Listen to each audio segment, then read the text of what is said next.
With God, there is always more. More love, more life, more freedom. Welcome to Zoweh's Exploring More with Michael Thompson. C.S. Lewis once wrote, "Our Heavenly Father has provided many delightful ends for us along our journey, but He takes great care to see that we do not mistake any of them for home." Join me and the team as we explore the kingdom together, discovering the deep truths and offering encouragement for the journey. There is always more. Welcome, friends and allies, to the Exploring More podcast. Michael Thompson with three amigos, Greg Sailors, Tom Benner, and S.J. Jennings. Good to have you guys. Good to be with. We got to keep talking about intimacy, oneness, and connectedness with God. We're in the middle of a series, started last week on the 4 pillars of Zoweh. First one's intimacy, oneness, connectedness with God. Number 2 is orientation, who you are, where you are, and the good God's up to in your life. Third pillar is that orientation leads to a man or a woman who can live with nothing to hide, nothing to prove, and nothing to fear, a life like Jesus lived. And then more love, more life, more freedom, the 4th pillar. And so we're on number 1. Maybe, Part 2 of number 1. I can just feel us. This is session number 89 of a series. Listeners, the inside joke on this and why we're laughing about it is because this is central, critical, ground zero, foundational. It's what we were made for: intimacy, oneness, and connectedness with God and with each other. We're made relation. When we talked about that in the first podcast, so I don't want to go into review mode. No, but your point is really, we could just talk about this and nothing else. That's what we should talk about. And that's what we should always be talking about. And little else. Yes, that's right. I've got a couple stories from this week that I'm looking forward to telling. I do want to kick it off, though, with a scene from a film, Shall We Dance? It's a great story. Richard Gere, he's kind of going through midlife crisis, and this dance studio, of all things, kind of catches his eye. John Clark is his character, And so he's typical businessman, raincoat, right? Yeah. Riding the train every day. An accountant. And he goes by this dance studios on the train, sees it, and it intrigues him. Right. I know Jennifer Lopez is in it, and then Susan Sarandon. And Susan Sarandon is his wife. Beverly. So he's coming home later. He's happier. He goes into this dance studio and actually starts to take dancing classes. But what we're really got a skip in his step. And we don't advise this, men. Didn't really tell her what he was doing, but he was, and you said it from the quote from Heart of a Warrior last week, he's lost. I mean, he's functioning, but he's lost. He can do his job. He can provide. He can go home, but he's lost. And so anyway, he wanders into this top floor dance studio, and there's just a collection of characters and stuff in that. So Beverly, Susan Sarandon plays Beverly. She thinks something's wrong. She really thinks in this story that he's having an affair. She hires a private investigator to kind of follow him around. She meets the private investigator at a restaurant bar, and he's not a good man. He's lost too. He's a little bit lost too, But basically he says, "Miss Clark, your husband's not having an affair. He's dancing." Right? And so it leads to this other conversation really about marriage. Why do people get married? And they have this conversation. She's upset. She's kind of teary-eyed. I love what she says. And this is right along the lines of intimacy. It's more than romance, she says. It's that we have a witness to our life. You said it last week, Greg, knowing and being known. We have a witness. She says we have a witness to our life. And we promise I will see you. I will be here for you. I will be with you in life. That's so powerful. And it is. I just thought, oh my gosh, this is what we're talking about. And there's a reason why our hearts react that way, right? That's so powerful. We want that. I'm texting my wife right now. Okay. Tell her I'm so glad I get to be a witness to your life. A witness to your life. That's funny. I'm not kidding. So I want to, okay, well, while SJ does that, I'm gonna read from the new website. We invite all our listeners to go to zoweh.org, ZOWEH.org, and you'll find the 4 pillars that we're talking about for these weeks. But here's what we wrote about the 4 pillars of Zoweh. Number 1, intimacy, oneness, and connectedness with God. We believe this is the fundamental pursuit of Christianity. This is the very thing we were made for. And the most precious thing was severed in the fall. the entire story of Christianity, the work of redemption, salvation, justification, sanctification, all pretty churchy words, good words, serve to restore us to a place of intimacy and connection with God. It's all about intimacy, connectedness, and oneness with God. So we kind of left last week with this turn into, I think, a question, SJ, about, so how has God been coming through the barriers, right, through the false self, through the woundedness? How has he been pursuing you? I remember you read from the I Disciple 365 days. Yeah, your story that about being graded. Yeah. Him coming after me, right? Him coming after me. Setting you free of that. I'll never forget another story. It was 2010. I'm writing Search and Rescue, The Life and Love That's Looking for You, first book.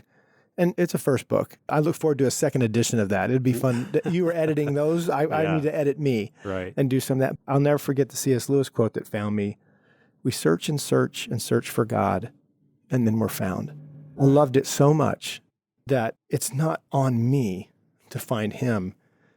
He's saying it's on him to find me. And the implication is, if you would stop scurrying around, right, and looking under every shrub and under every coffee table trying to find me, I'd find you. Yeah.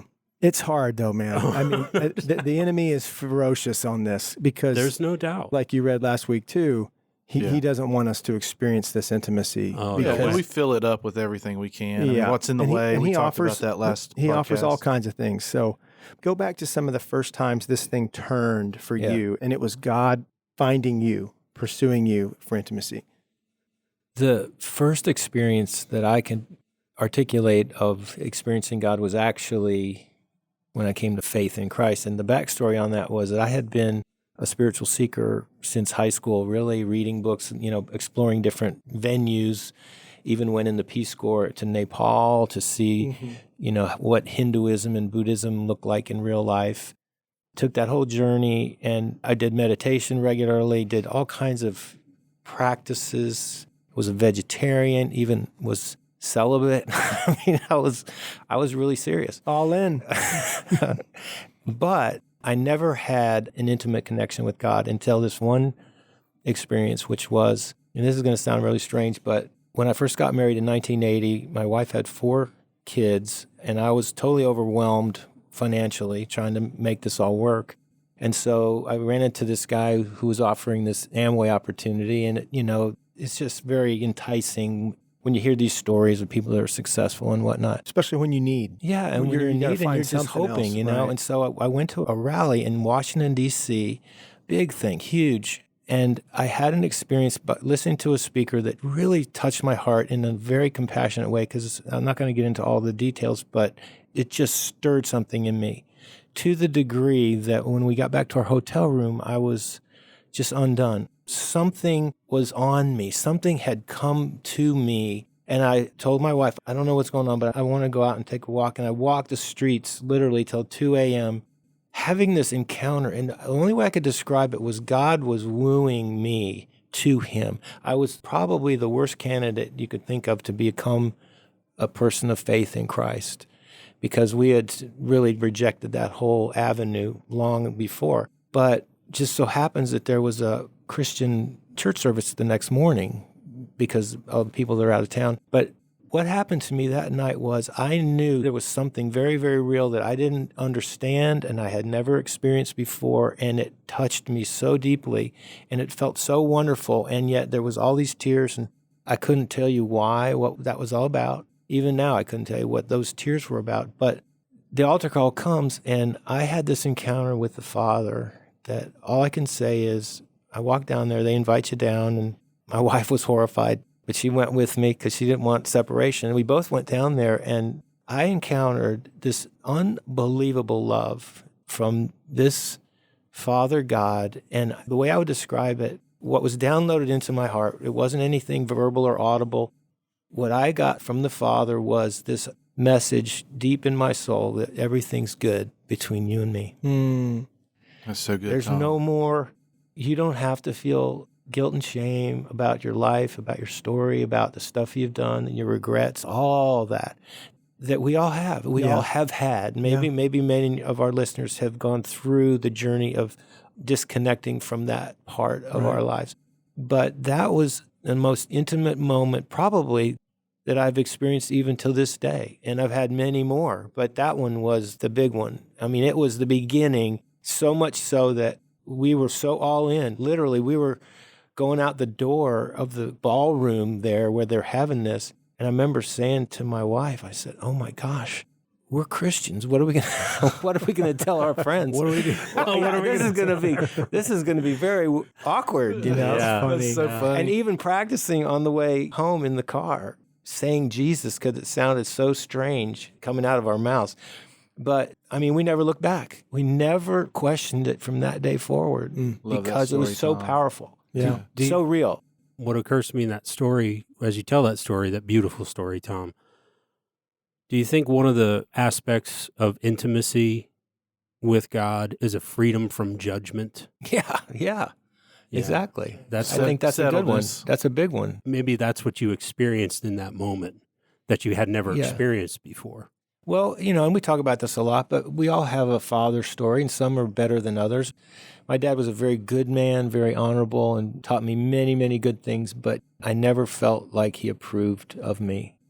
I never felt that feeling of it's all good between us. Yeah. There was always something that I was afraid he would find out, or if he did find out, then he wouldn't forgive me. Yeah, I want to keep telling stories about this because it's really, really important.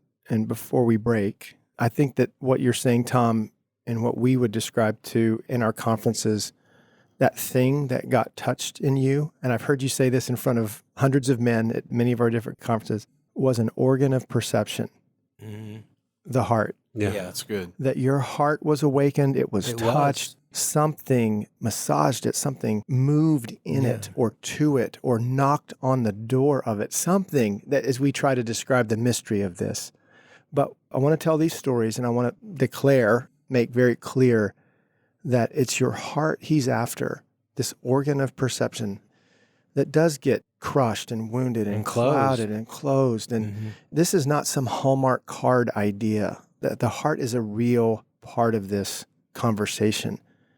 Longing, desire, and want, beliefs and attitudes. I mean, as we've studied this, as we've presented this, as we've written about this, I think you defined it so well and when you shared this organ of perception. This is the gospel in a way that impacted you and affected you. And I want to read this from The Sacred Romance, Brent Curtis. He says, "The truth of the gospel is intended to free us to love God and others with our whole heart. When we ignore this heart aspect of our faith and try to live out our religion solely as correct doctrine or ethics, our passion is crippled or perverted, and the divorce of our soul from the heart purposes of God toward us is deepened." Wow. The divorce of our soul from the heart purposes of God toward us is deepened. When we practice religion, when we practice striving, when we practice hiding and fearing, and it is back to God pursuing us, coming after us, and letting him find us. And somehow, I don't know if the only little bit that we can do matters is feeling it. The interesting thing about that, the doorway into that is the heart. That's what got opened. When I was hearing that man's story and the compassion that it stirred in me, opened something up in me that then God just went with. It was that's good. Yeah. So you guys know I have some medical training in my background and have seen some of that. But I remember speaking with a cardiac surgeon one time, and he talked about cardiac massage. So this is a real thing. I mean, I don't know exactly what the circumstances are that lead you to this place where this has to happen, right? But you're having open heart surgery, and the surgeon literally has your heart in his hand and is massaging your heart to try to get it to beat again, try to get it to come back to life. Yeah. That's all I could think of when you were sharing your story is God is looking for these opportunities to crack you open and take hold of this organ of perception and bring it back to life. You know what I thought of? It's just so funny. I'm just going to tell you, The Grinch.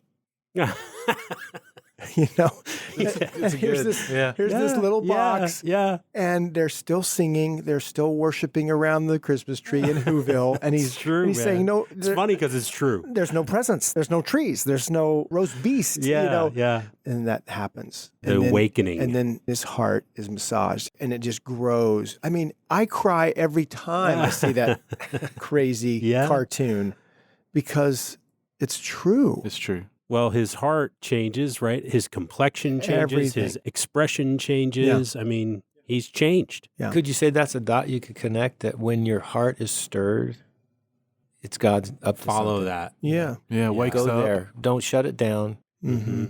Mm-hmm. Yeah. 100%. Press in. Yeah. 100%. Amen. Yeah, it's good. Well, let's take a break and then we'll come right back and we'll tell some more stories. We'll be right back.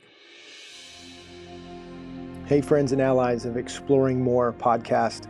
We wanted to bring some attention to some of our free downloadable resources on our Zoweh website. First, there's a 14-day devotional on being fathered by God. This is the same devotional that you can get a PDF download on our website. You also can find on the YouVersion Bible app. Also, the 14-day devotional on the heart of a warrior, another great resource to walk through with men or in your own time alone with God. The last free download that we want to draw attention to is the biblical theology of the heart. Is the redeemed heart good?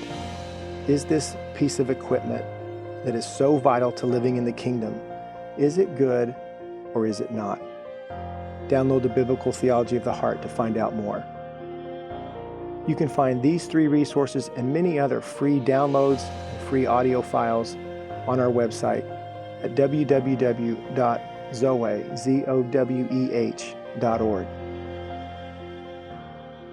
Welcome back, listeners, to the Exploring More podcast, talking about intimacy, oneness, and connectedness with God, the first pillar of Zoweh. And, like we've said, pillars take a while to build. This isn't something we just necessarily came up with, but as we have been walking together for 13, 14, 15 years, this is one of those that's gotten another brick and become kind of a foundational corner of our mission, our vision, our strategy, and even our ministry, that this is the cornerstone. It takes time to build things that last. Yeah. Right. Tom's a stonemason, has been most of your life, right? I mean, so I think about the work that you do and the work that's going to even outlast you. Mm-hmm. And because you do it right, because you and your company do it the right way. And that's what we're trying to do in the journey we've been on for more than a decade, trying to build these pillars so they last. And this is why Jesus came, that we might have life. And you said it was the idea that we're made for that. And so we come alive when we're loved. We come alive when we experience intimate moments. Mm-hmm. Absolutely. And some that are so powerful when they're on a screen or they're in a song, you have to stop. Yeah. Or even look away. Mm-hmm. Yeah, they're too holy sometimes holy to be around. Is a great word for that. Mm-hmm. Yeah. So that's what we're talking about, and telling some stories of when this first began, when really, we're going to talk about the lover, the romance. That's what I think of with intimacy. And this is a part of every man and every woman. There's a part of our hearts made for that. And it can be attuned to that when God comes after the lover that we were created to be, because he wants to be in intimate proximity, closeness. And so Tom shared about when he first entered in and came to that. For me, Tom, I accepted Christ into my life a couple hundred times. Growing up in the church, it wasn't a one event. It was multiple events like that. But there still were some very eventful ones. You guys know the story, 38 years old. I'm hearing about the heart. I'm hearing teaching about this organ of perception. I'm hearing about the masculine heart, and I'm hearing about God's love and pursuit of me. I'm hearing some of this for the first time 17 years ago, Greg. And I remember my reaction was, it was so good. I felt like if this is true, it changes everything. I mean, and there it was. It was in the scriptures. It was being shared. It was literally launching me from service and obedience and trying not to sin into a whole other kind of gospel. So I don't remember that moment, whether you immediately had the eyes and ears to see and to hear that, or were you more provoked to, okay, I got to investigate this.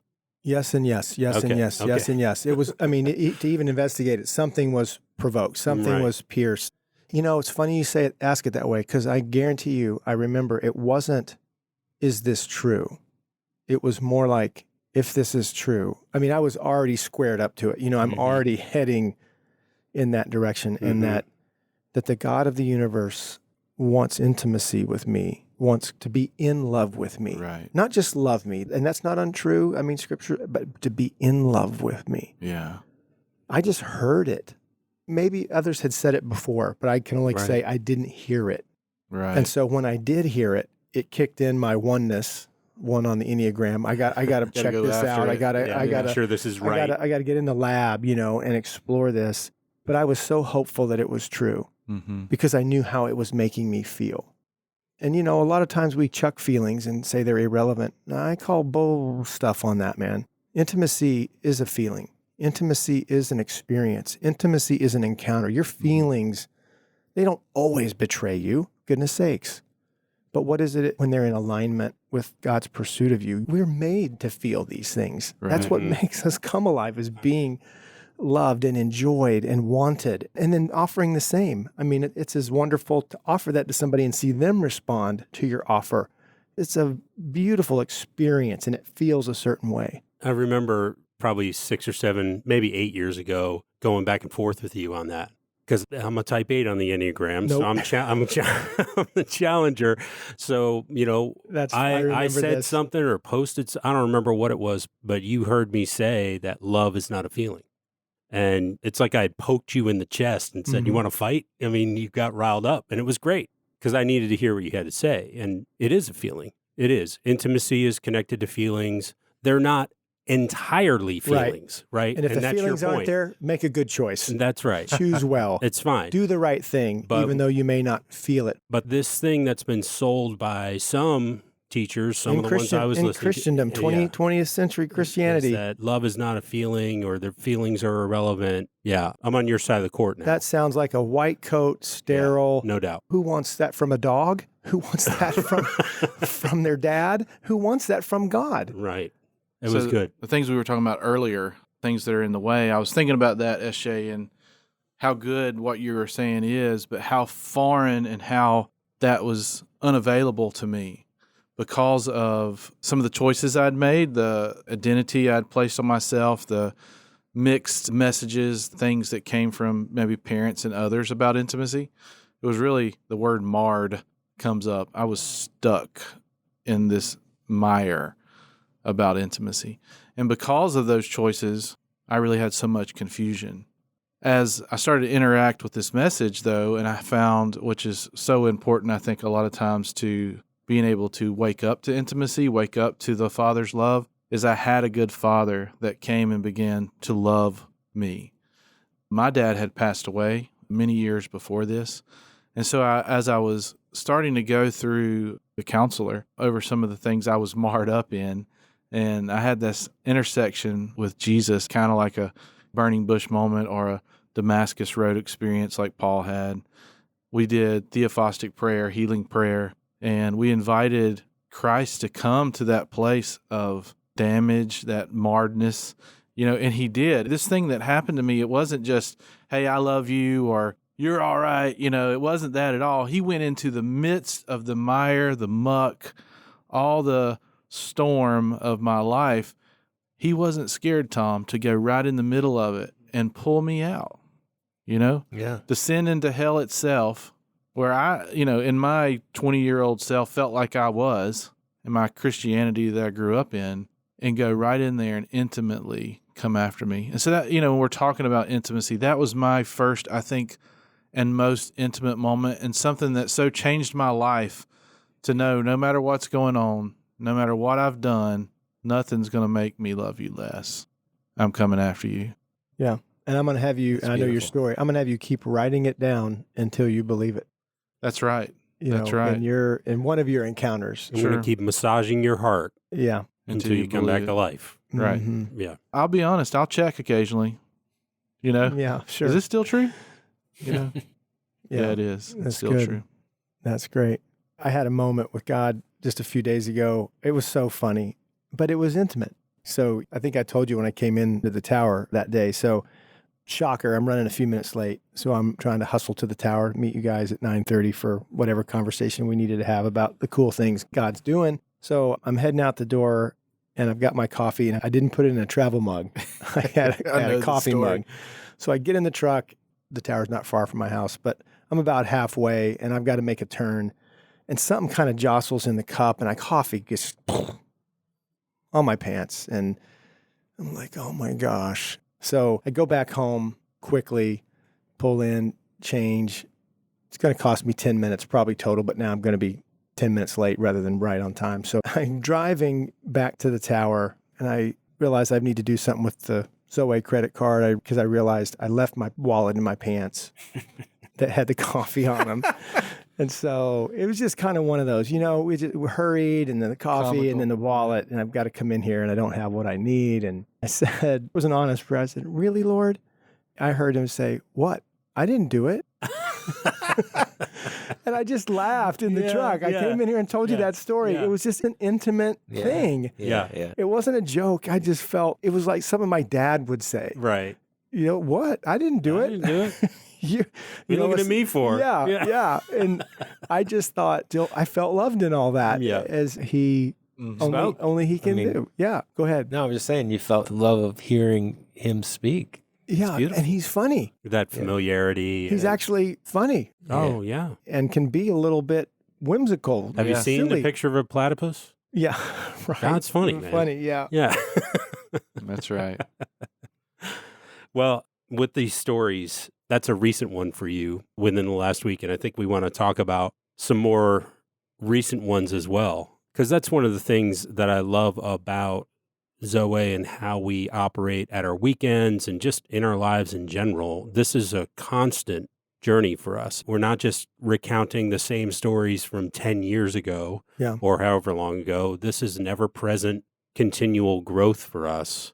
Therefore, the title of the podcast, that's right. Exploring More, is there's more. Yeah, that's right. More intimacy and connectedness with him. So, Tom, you got a recent one you want to share with us? Well, one thing I want to say about Michael's story, which is an important point to it, is having eyes to see and ears to hear is really important. To be listening, to be present, to be awake. Because I know when I was in Florida this last trip, for some reason, I had such wonderful eyes to see the beauty of God. There was sunsets almost every night that were unbelievable.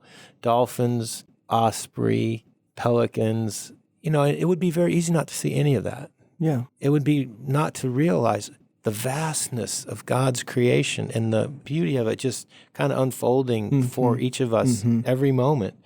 And I was just thinking about that when I was down there. It would be so easy to not see, and I think that's part of like God's saying, hey, watch this, y'all. It's kind of like, check this sunset out. And all up and down the beach, there are people, from some of these resort hotels and stuff or some timeshares out there on their chairs. And when the sun went down, they would get up and cheer and clap and shout. And I thought, isn't that great? Yeah. Giving God a big way to go, God. That is so interesting. I love that. I mean, it was phenomenal. That's every night. Unless it was cloudy. But I mean, if it was a sunset, sometimes the clouds make it better. Well, the reflections and stuff. Right. The afterglow kind of. Let me put that under the microscope for 1 second, because I think there's two things that we need to add to our intimacy components. One is time. Yes. So eyes to see and ears to hear requires time in the slow lane. Yes. I mean, taste and see. Thank you for saying that, Greg. Yes. Which kind of dinner would you prefer? One with candlelights or one with a drive-through? Right. Slow meals are